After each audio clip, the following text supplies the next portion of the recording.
O, ayan. Sa mga may problema po sa matinding uric acid po, andito po yung solusyon.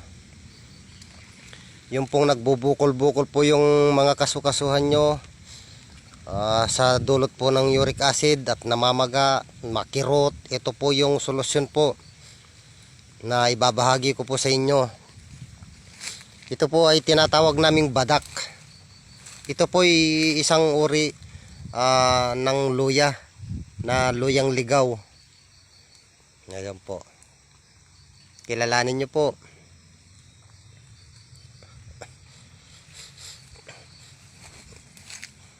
Ang laman po nito, yun ang ginagamit na pang lunas sa matinding dulot po ng uric acid na namamaga po at bumubukol.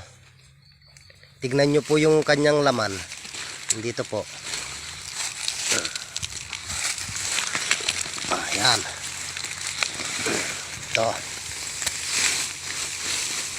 Ayan. Para makita nyo yung kanyang laman. Para po siyang luya.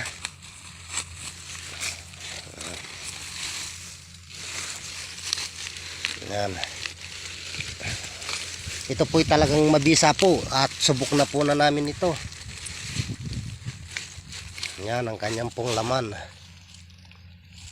Ito. Ito yung laman niya.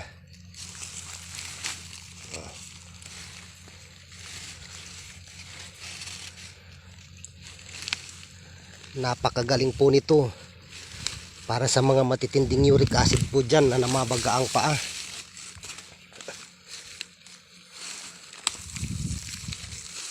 Yan, ito po yung kukunin nyo, mga laman nya.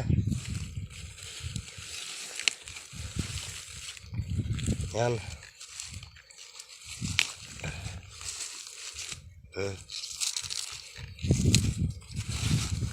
Yan po, hugasan nyo lang po ito. Tapos pag nahugasan na, aadyarin nyo po siya. Yung aadyarin nyo po, pang-adyad sa kahit anong pang-adyad, ma-adyad nyo ito. At yung pong na-adyad na, yun po ang kukunin nyo. At ibabalot nyo po sa tela at yun ang ipupunas kung saan po yung halimbawa yung tuhod nyo namamaga o yung mga daliri namamaga. Bumubukol na sa matinding dulot po ng uric acid, kumikirot. Yan po yung ipupunas dito sa may tuhod. Napakabisa po nito. Ito po talagang subok na po namin. Sa katunayan, nakapagpagaling na po ito ng mga ilang katao na aking pong ginamitan ng mga ganito sa dulot po ng uric acid.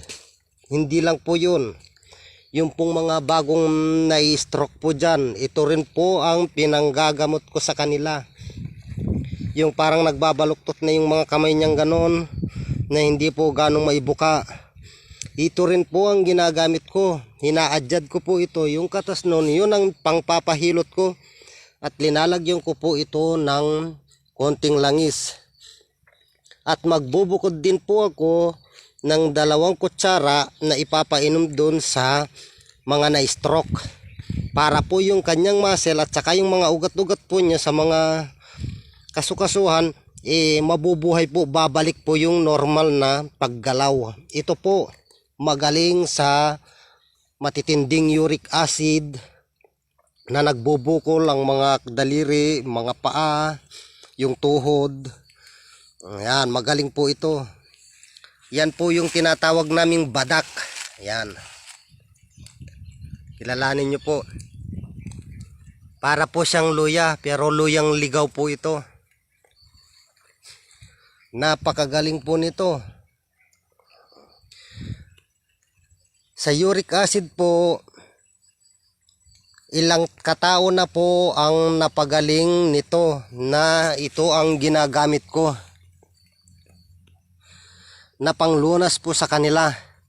Mga namamaga po, lalo pag sinusumpong yung matinding uric acid, nanginginig ang katawan niya at mga kasukasuhan niya hindi halos makagalaw. sa sobrang sakit ng kanyang nararamdaman at sobrang init po ng mga bawat kasukasuhan niya na dulot po ng uric acid. Ito po yung kinukuha ko at ina-adjust dito at pinupunas dun sa parte kung saan po yung apektado ng uric acid. Hindi lang po yun, sa mga nai-stroke, ito rin po yung ginagamit ko na pampunas dun sa katawan kung saan parte rin yung kalahating katawan na stroke. Yan din po ang pinupunas ko sa katawan. Linalagyan ko ito ng langis at magbubukod din po ako ng 2 kutsara para ito po ay kanyang iinumin. Babalik po yung dating mga namamatay na ugat at yung mga nababaluktot na daliri gawa ng pagka-stroke. Yan, ito po yung ginagamit ko na mabisa pong panggamot. Yan, ito po. Kilala nyo po ito. Gusto ko rin po sana na ibahagi nyo rin po ito sa iba para po nang hindi na po lumala ang matinding uric acid at maibalik ang dating sigla at lakas at galaw ng mga nai-stroke. Ayan po. Sana po ibahagi nyo rin po ito sa iba at subukan nyo rin po. Sa muli po, magandang araw po mga kaalunan.